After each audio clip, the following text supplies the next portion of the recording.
Life has a way of throwing curveballs when you least expect it. I'm Emily Clark, a 30-year-old sales rep for Clark Industries, the company my parents built from scratch. I've always taken pride in my work, but my real joy comes from my personal life. I'm married to Michael, a man I fell head over heels for. Our home, a cozy 2-story house on Maple Street, symbolizes our life together. Or at least, it did until today. The sun was setting as I pulled into the driveway, returning from a week-long business trip.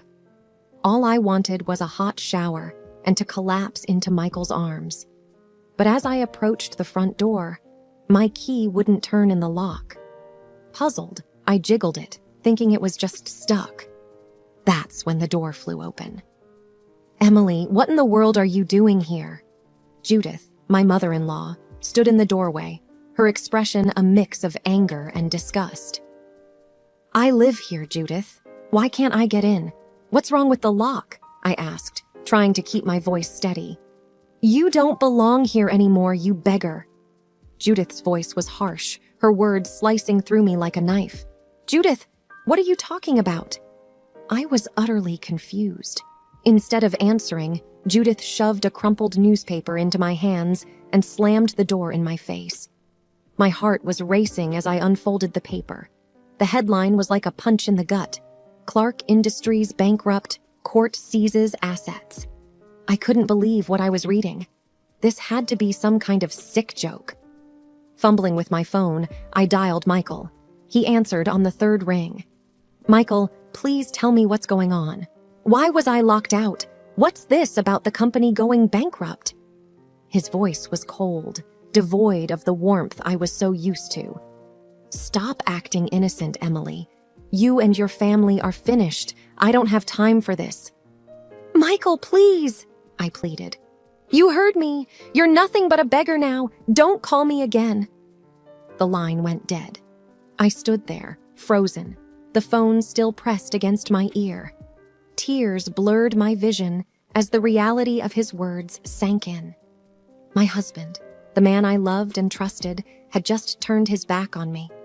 My family's company, the source of our livelihood, was apparently in ruins. And my own home, the place where I had felt safest, was now barred to me. The streetlights flickered on as I stumbled down the driveway, the newspaper clutched in my trembling hands. I needed answers, but more than that, I needed the comfort of my family. The walk to my parents' house was a blur. Each step felt heavier than the last, my mind a whirlwind of confusion and betrayal. As I reached the familiar front door of my childhood home, I braced myself. I was about to bring a storm into the peaceful lives of my parents, but I had nowhere else to go, no one else to turn to. With a shaky hand, I rang the bell, the events of the evening replaying over and over in my head like a broken record. The door opened, and there stood my father, Richard Clark, his face lighting up as he saw me. But his smile faded when he saw the tears streaming down my cheeks. "Emily, my dear, what's wrong?" His voice was filled with concern. Through sobs, I handed him the newspaper, the words "bankrupt" and "seized" leaping out from the page. He took the paper, his eyes scanning the headline. A look of disbelief, then anger, crossed his face. "This is nonsense, Emily. Our company is doing well. This has to be some underhanded trick by a competitor. I'll get to the bottom of this." His words were meant to comfort, but the cold rejection from Michael and the hostility from Judith echoed in my mind, drowning out everything else. I had come home, but it felt like I had stepped into a nightmare, one where everything I had known and loved was being ripped away from me. As I sat at the kitchen table, my mother, Anne, made tea, her worried eyes never leaving my face. My father was already on the phone, his voice firm as he spoke to lawyers and contacts. But amidst the chaos, one question loomed large in my mind. How could everything have fallen apart so quickly? The night was long, filled with phone calls and whispered conversations. I was physically home, but my heart was locked out, left to shiver in the cold reality of betrayal and loss. The morning light filtered through the curtains, painting the room in soft hues. But the beauty of dawn did nothing to ease the turmoil in my heart. I hadn't slept a wink, my mind replaying the evening's events like a broken record. The disbelief still clung to me, a persistent fog that refused to lift. My parents were already up, moving around the house with a quiet urgency. The scent of coffee wafted from the kitchen, a small comfort in the midst of chaos. I dragged myself out of bed and headed downstairs, the weight of uncertainty heavy on my shoulders.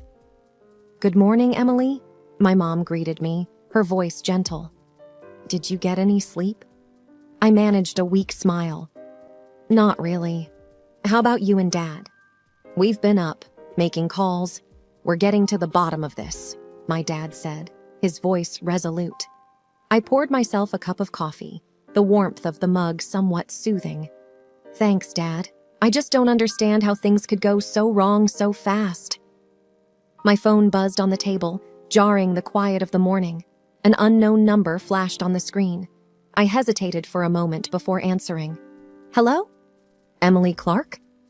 The voice on the other end was unfamiliar, a woman's voice tinged with an emotion I couldn't place. "Yes, speaking. Who is this?" "You don't know me, but I know a lot about you, and about your husband." I tensed, gripping the phone tighter. "What do you mean?" "I mean that Michael isn't the man you think he is. I have proof." My heart raced. "Proof of what?" "Meet me at the Oakwood Cafe at 11 a.m. I'll show you everything." "Wait, who are you?" But the line went dead. I stared at the phone, a sense of dread settling in my stomach. "Who was that?" my mom asked, concern etched on her face. "I don't know, but she said she has proof about Michael. I need to meet her." My dad frowned. "Emily, this could be a trap. We don't know who this person is." "I have to find out, Dad. If there's something about Michael I don't know, I need to know it." The clock seemed to move at a snail's pace as I waited for the meeting. Every scenario played out in my mind, each more unsettling than the last. As 11 a.m. drew closer, I felt a mix of fear and determination. I needed answers, and this mysterious woman claimed to have them. Oakwood Cafe was bustling with the lunchtime crowd when I arrived. I scanned the room, looking for someone who might be waiting for me. Then I saw her, sitting alone at a corner table. She looked familiar, but I couldn't place her. "Emily Clark?" she asked as I approached. "Yes, and you are?" Rachel Simmons." Her name clicked in my memory. She was Michael's ex-girlfriend, the one he left for me. "What do you want, Rachel?" She looked me straight in the eye. "To show you the truth. Look at these." She slid a few photos across the table. My breath caught as I looked at them. There was Michael, cozying up to a woman I didn't recognize. My heart sank. "That's not all," Rachel said, pulling out her phone. She played a recording. Michael's voice filled the air, cold and calculating. "I don't love her. Never did. It's all about the money. Once I get my hands on it, she's out of the picture." I couldn't listen anymore. The world seemed to spin around me. My husband, the man I trusted, had been using me all along. "Why are you showing me this?" I asked, my voice barely a whisper. "Because he did the same to me," Rachel said, her voice steady. "And no one deserves to be used like that. Not even you." I stared at the photos and the phone, the reality of Michael's betrayal sinking in. My life, my marriage, it was all a lie, and now I was faced with the truth, cold and unyielding. "Thank you, Rachel," I said, my voice stronger than I felt. I needed to see this. I walked out of the cafe, the images and words replaying in my mind. Michael had played me for a fool, but no more. It was time to confront the lie my life had become. And somehow, amidst the pain and betrayal, a flicker of determination took root. I would get through this, one step at a time. The drive to my parents' house was a blur. The trees and houses whizzed by as my mind raced back in time. It was strange how the present turmoil unearthed memories I thought were long buried. I remembered the day I met Michael like it was yesterday. It was at one of those high society parties my parents often dragged me to.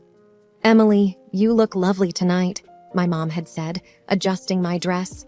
"Try to mingle, dear. You never know who you might meet." And mingle I did, though reluctantly. That's when I saw him across the room. Michael. He was laughing at something, and I was struck by his charm. We got to talking, and it was like we clicked instantly. He was funny, attentive, and seemed genuinely interested in what I had to say.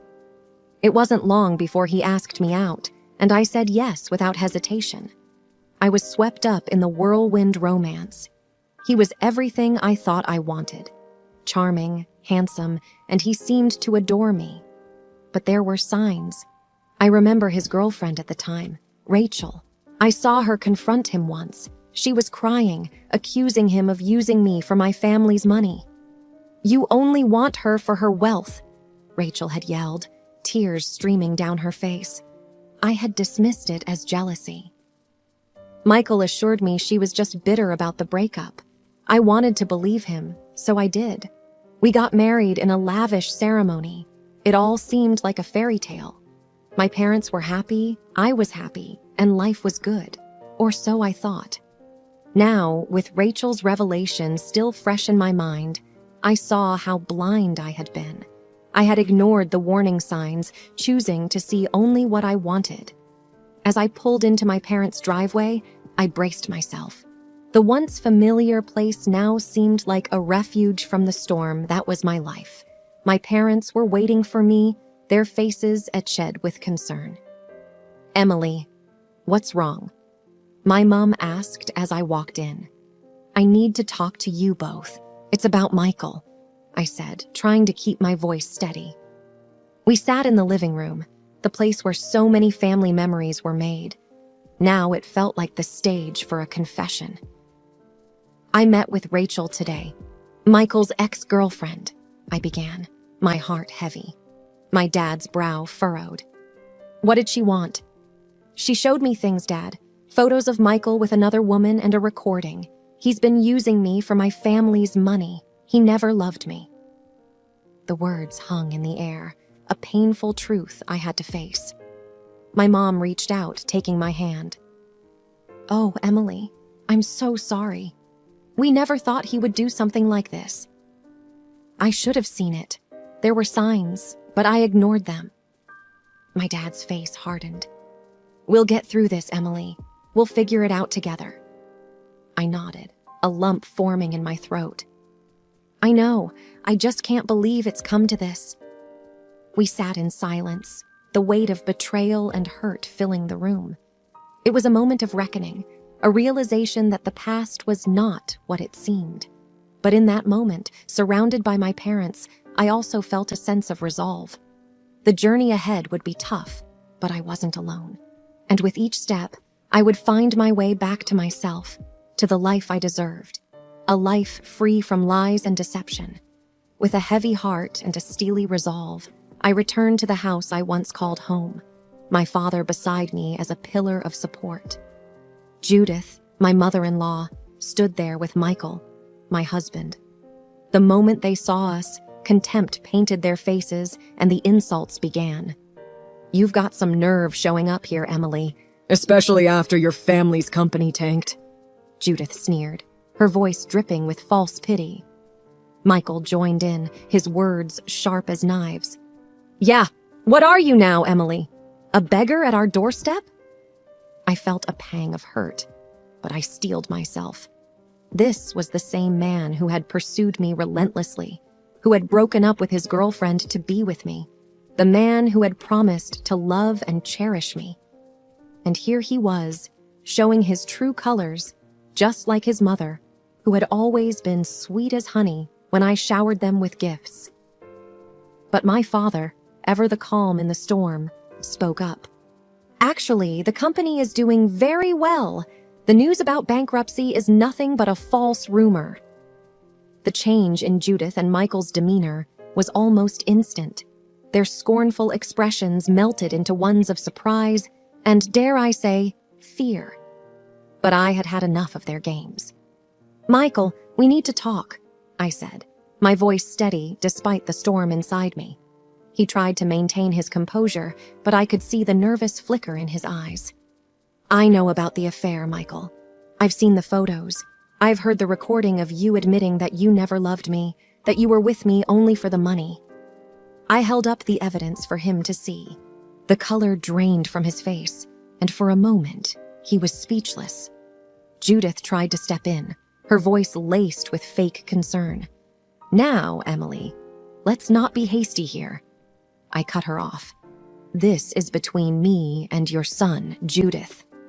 Turning back to Michael, I continued, "I'm filing for divorce, and I will be seeking compensation for your betrayal." That's when Michael lost whatever composure he had left. "You can't do this to me. I'll claim half the house. It's mine too." But I wasn't the naive woman he thought he had married. "You won't get anything from me, Michael, not after what you've done." Their sneers had vanished, replaced by a dawning realization that their charade was over. I turned and walked out of the house, Dad by my side, knowing that this was just the beginning of a new battle, but I was ready for it. After the confrontation, Dad and I sat in his office. The room was quiet, but my mind was anything but. I was still reeling from everything, trying to process it all. Dad was looking through some papers, his expression serious. I knew he had something on his mind, something important. "Dad," I started, "what are we going to do about Michael's threat? He wants half of everything." Dad looked up from his papers, a small smile playing on his lips. "Emily, do you think I would have let you marry him without some insurance?" I was puzzled. "Insurance? What do you mean?" He leaned back in his chair, folding his hands. "I never fully trusted Michael. Call it a father's intuition, so I made sure to have a safety net." He handed me a stack of papers. As I skimmed through them, I realized what they were. Debt receipts, all under Michael's name, and the total was staggering. "I bought his debts a long time ago, Emily. It equals the value of half the house, maybe even more." I was speechless. My father had foreseen the possibility of betrayal and had prepared accordingly. It was both shocking and oddly comforting. "But why didn't you tell me before?" I asked, a mix of gratitude and surprise in my voice. "I hoped I was wrong about him," Dad replied, a hint of sadness in his eyes. "I hoped you'd never need these." I hugged him, feeling a surge of love and appreciation. "Thank you, Dad. You're always looking out for me." He hugged me back. "Always, Emily, always."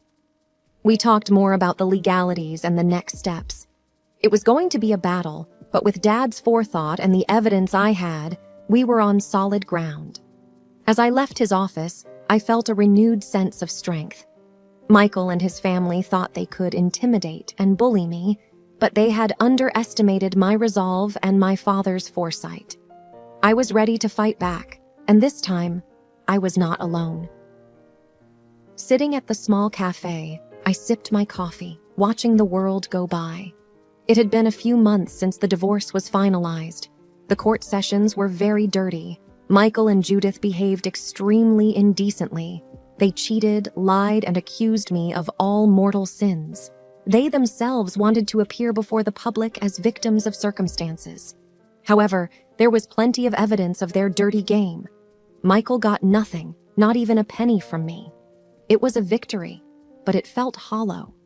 My best friend Sarah sat across from me, her eyes full of concern. "You okay, Em?" I forced a smile. "Yeah, just thinking." "About?" I shrugged. "Life, I guess. Everything that happened." Sarah reached out, squeezing my hand.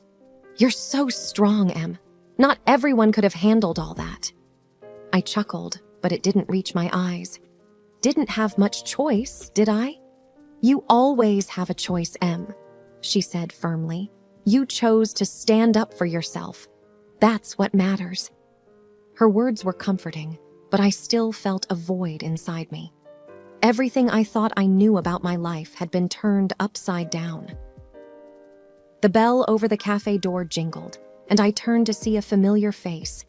It was Rachel, Michael's ex-girlfriend, the one who had warned me about him.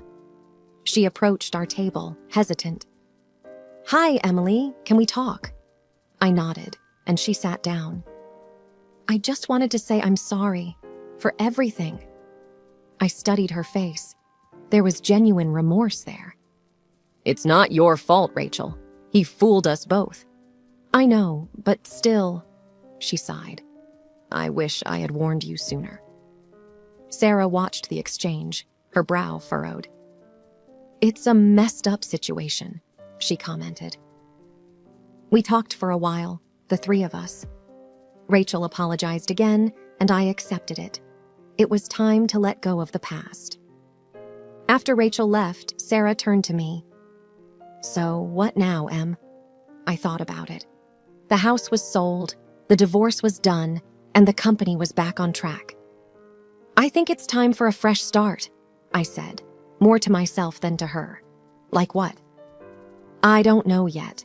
Maybe travel, see the world a bit, rediscover who I am, away from all this drama." Sarah smiled. "That sounds amazing, Em. You deserve it." I smiled back, feeling a spark of excitement for the first time in months. "Yeah, it does, doesn't it?" We finished our coffee, chatting about potential travel destinations and the adventures that awaited. As we left the cafe, I felt lighter, like a weight had been lifted off my shoulders. Walking down the street, I felt the sun on my face and a gentle breeze in my hair. Life had thrown me a curveball, but I was still standing, stronger and wiser. It was time for new beginnings, time to explore and find happiness on my terms. As I walked, I realized that no matter what life threw at me, I had the strength to face it. The future was uncertain, but for the first time in a long time, I was excited to see what it held. And with that thought, I stepped forward into my new life, ready for whatever came my way.